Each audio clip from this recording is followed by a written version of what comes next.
United States of America versus Sean Combs. Upon the application of Tenny R. Garagos, attorney for defendant Sean Combs, it is hereby ordered that defendant Sean Combs, inmate 37452-054, will be permitted to receive non-prison clothing at MDC to wear for his appearance on September 25th, 2025, and his sentencing on October 3rd, 3035. Right. October 3rd, 3035. Sure. He is permitted to have 2 button-down shirts, 2 pairs of pants, 2 sweaters, and 1 pairs of shoes without laces to wear to court, dated September blank 2025. And we know that to be today. And that is signed by the Honorable Arnhem Subramanian. So y'all know we like to show that for show. Because, you got to come freshly dressed. You feel me? And we don't want the judge to prejudice him by sending him in his MDC scrubs. But, something is making major waves today that we covered yesterday in great detail, but I guess we'll kind of go a little bit further today, which will allow me to focus purely on that. Let's go. Probation recommends a guidelines range of 70 to 87 months imprisonment based on a total offense level of 27 and criminal history category of 1. This calculation is premised on a base offense level of 14 pursuant to USSG G21A2, a 4-point enhancement for fraud and coercion under 2G1, 1B1A, and B1, a 4-point enhancement for role and the offense under 3B1A, and a 5-level increase based on grouping. God damn. 84 through 85, 87, 89, 95, 101, 107, 113, 117, 119, 125, 131, 137, 143, 146 through 49. Probation's calculation grossly overstates the seriousness of the offense and is infected with multiple legal and factual errors. So what you're really seeing right here is a breakdown of how probation got to the offense level of 27. So the base offense level 14, plus 5 for multiple victims, 7 groups under guideline, 3D1, 4, plus 4 for fraud, coercion, 2G1, 1B, 1B, 1, plus 4 for being a leader in the offense, 3B1, 1A, final offense level 27. With that level, guideline range is 70 to 87 months. And since he's already served 12 months, the remaining time would be 58 to 75 months if the court adopts probation's recommendation. This isn't the judge's final decision. It's the probation's recommendation. So the judge can follow it, give less time, or he can even go above it if they find aggravating factors. So there's that. But the defense is basically saying, hey, bro, like y'all ODing, like y'all overdoing it, man. First off, y'all doing way too damn much here, man. And y'all grossly overstating the seriousness of the offense. And it's full of legal and factual errors. So we kind of discussed this, not into this much detail that we're going to do in this video, but that's basically it. And just real quick. So the pros of this is the calculation follows the federal sentencing guidelines, base level plus enhancements, and then it shows they're not making it up and it's by the book. And then the enhancements reflect the seriousness, plus 5 for multiple victims, suggest this wasn't a one-off, but repeated behavior across groups. But it's kind of hard because of the RICO part, Then plus 4 for fraud and coercion, and then paints it as if it's manipulative and not consensual, which was the whole thing, is that Diddy did this stuff through power and influence. It's kind of a blanket. I ain't gonna hold you. It's pretty, as far as a fight, the feds are whooping his ass right now. Like, I'm gonna be fair. You know what I'm saying? And then the plus 4 for the leadership roles is gonna portray him as the orchestrator, not just the participant. Like, Diddy the one who set all this stuff up. And when we've seen multiple assistants come in and they do, what the little dude, with the little basketball player call it King's Knights, you know what I'm saying? When he do stuff like that, that's absolutely showing that he knew to do what he was instructed. But I don't know, it's kind of crazy, because if you remember what the hell is it called? If you remember the other lady, I can't remember her name, like the number 2 lady, she probably gonna have a RICO coming. And then you got the deterrence argument, a 6 to 7 year sentence sends a strong message about accountability for powerful figures, especially in ex-trafficking and prostitution cases. And then it's going to be consistency with other cases. Probation can argue this keeps sentencing consistent with similar federal cases, avoiding claims of favorism due to Diddy's celebrity status. Now, I don't want to say that's the death blow, but that's the thing that's going to screw them over. So those are the cons. Now, the pros are these enhancements are inflated. Like, you can't really do that part because you guys are overlapping a lot of this shit. Like, this ain't really what y'all trying to paint that. These are separate. You know what I'm saying? They're basically making it seem like, nah, this is on top of this, on top of this, on top of this. And it was continued through years when they like, nah, it was a gap in this because he couldn't do this with every woman. You know what I'm saying? So there's that. And then you could argue there wasn't really any fraud or coercion in the legal sense. Like, yeah, he was cashing out for 50 Cent baby mama's apartment, but, you know, he never said, hey, you got to stay here or else. Like, he was just basically like, yo, you keep doing what I like, you know, you can stay here.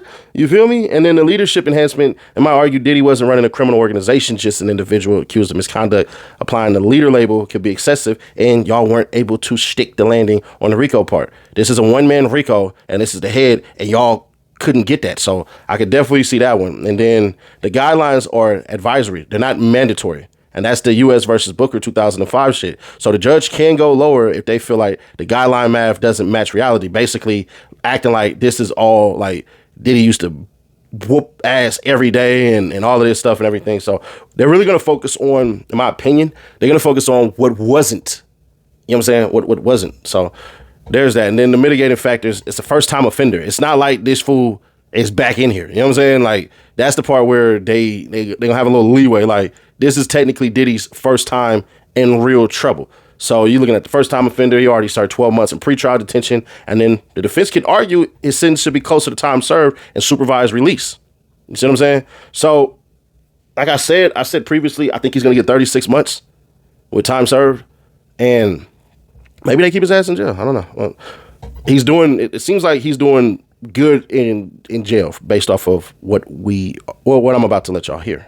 People didn't realize that being a billionaire in prison and being a black one at that, and an older black one, yeah, people gonna want to listen to you. You from New York. They from New York. Well, some of them are, not all of them are. But Diddy been having a Diddy party in there, but not the kind that we're used to with the oil and stuff. A Diddy business course. Can't stop, won't stop. Let's go. Roll it. Still law firm. Via email only. Judge Aram Subramanian. And then here you go. Dear Judge Subramanian, we write this court to supplement our sentencing submission with letters from persons incarcerated in MDC Brooklyn who have taken Mr. Combs' free game course, as well as additional letters of support. We have recently received example 72 additional letters of support. We have also attached an evaluation by the unit counselor of the course at MDC and the curriculum, example 73, MDC course evaluation and curriculum. Notably, the evaluation acknowledges Mr. Combs as a tutor, gives him the highest possible ratings, and concludes with excellent class. Keep up the good work. Furthermore, as stated in our sentencing memorandum, this course has had a substantial impact on fellow inmates. Here you go right here, some little dots, some little bulletin points. Because of this class, I have a purpose, something to look forward to every day. Letter of Arturo Santiago. Then this one says, he has showed us that it is the little adjustments to our everyday lives that add up to a big change. And that's from Douglas Welch. Mr. Combs' class is about setting up realistic goals, and where we plan on how we are going to achieve and complete these goals on a weekly basis. We review our progress or our stages of our objective. My life testimony is how positive Mr. Combs teaches us about how chasing the easy money is the wrong way to achieve greatness. He has shown me that it is never too late to start, nor is it ever too late to achieve your dreams. Wellington Ustate. Everybody was motivated from the lessons the class provided. In my case particularly, it has had very much impact. The name is hilarious. Didier Arios Garlinda. So he kicking it with he tapped in. Never mind. I ain't even finna do that. But I want to say something, but nah. We ain't finna do all that. All right, we got some black people finna come up, and I think Charles Scruggs is a white person name. So yeah. All right. The free game class from Mr. Combs has affected me in a good way, and has impacted me because I learned many things like how to create a successful plan, and that plan has to be realistic. From Quentin Davis at one. I was really appreciative to receive some knowledge of sort to take back to the real world and not have to think about doing something illegal. He taught me to come up with a plan.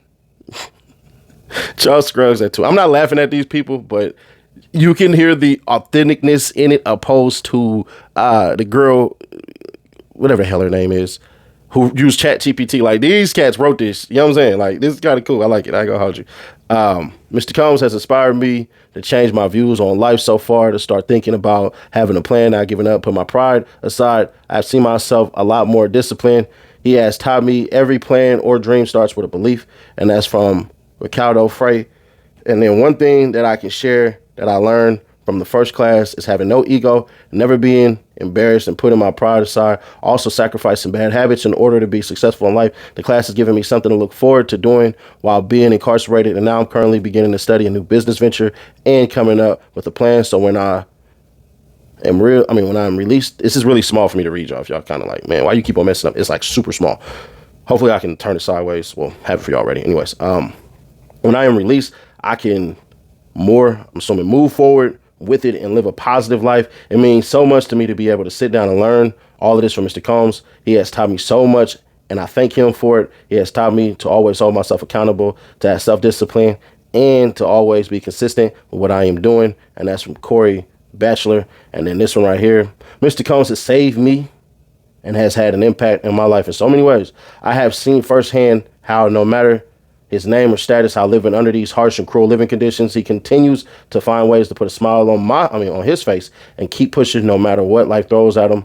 Not only striving to be better himself, but to better everyone he encounters as a whole and leave a positive impact in everyone's life, even behind bars and with limited resources. I have witnessed this man do magical things. Pause. In a place of segregation, I have seen Mr. Combs bring unity to all races and ethnic groups, no matter the background. As a united front, Raymond Castillo at 1. Thank you for your continued consideration.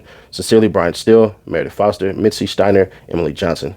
Mr. Combs has developed friendships with Mr. Santiago Estade, Mr. Castillo at the facility, and Mr. Combs, when able, and per his nature, help others who are less fortunate with their commissary. Mr. Combs has been kind to other incarcerated persons who are not referenced in this filing. There's a page 3 right here, but then you just see all the people who are on the emails. So there you go. Whenever you're in this kind of position, you're always going to be accused of being, dare I say, biased, right? You're going to be accused of being so many doggone things that you're not, how can we say this the left way? You're not going to be able to tell the full truth because you're going to be seen as being emotional. But it looked like Diddy is screwed, bro. I don't think that Diddy's going to end up getting out on probation, and I hope I'm wrong. But I also don't believe that Diddy has learned his lesson. I just don't. I think that Diddy's whole entire thing is going to be, bruh, I did my time. Y'all said I was guilty of this. I disagree. Whatever. So be it. All right, cool. I think Diddy eventually gets out. And about a year from now, a year and some change, and goes to a halfway house. And then next thing you know, Christmas at Diddy's house. Bring your bottles. Nah. But should he go home? Yeah, bro. To me, I really don't see nothing wrong with what he did. Now, the whooping ass part and all that, yeah, he should have went to jail for that. Yeah. But it's hard for me to say, yeah, he whooped your ass and he should go to prison for that when you just made out with over $20 million. Like, I'm sorry, but hey, Diddy, get your goddamn white time, beat my ass too. You know what I'm saying? I won't even fight back. Be riding the king out there. But yeah, I don't know, bro. I just, from how it's coming off, how they spinning it, bro, I'm just not seeing Diddy coming home, man. I'm just not. It's cool that he's able to kick it with the inmates. But it's Diddy, bro. Like, you don't think these cats ain't looking at him like, yeah, I'm finna be cool with him. Wasn't nothing gonna happen to this man. Nigga's a billionaire, bro. A flat out billionaire. There's secrets of the game. There's things that people are going to want to do to apply to their lives so that they can come out and be successful. And ain't no telling what fucking, I ain't mean to cuss. Ain't no telling what he told these cats or what he's telling these cats. It's none of that shit. So I don't know, bruh. In one instance, is it excessive giving that man that much time? Yeah, but at the same time, bruh, it's not like he's innocent of everything. He still got found guilty of 2 charges of the Mann Act. Be glad that you got your money. Be glad that people can now step with you, because one thing America loves doing is second chances, especially for people who are rich. It's not like he killed anybody. It's not like a whole bunch of this shit. So, nah, man, I just expect the judge to really kick down a lot of stuff. And then we'll catch y'all on October 3rd or the 8th, whichever one it is. They put the 3rd, but I could have sworn it was the 8th, but it ain't really gonna matter. And I think we might just live stream it. But yeah, man, I don't know, man. I don't know. But y'all, subscribe, turn that bell to notify, to keep your people aware. Win one of these, bro. We just went up like 1,000 subs today. So we are at 260,000 subs. We are 40K away from that giveaway. Subscribe today. We can absolutely hit that. I'm about to work harder and harder and harder for you all. And I might just cop 2 more for the reloaded page. So if you don't win those ones, which somebody's going to win, you might want to head over to reloaded page, and we're just going to do it again at the 100K subs and then make it that way. But yeah, bro. I think Diddy's going to get a lot of bad news tomorrow, man. I just think the judge is going to kick stuff away that his, that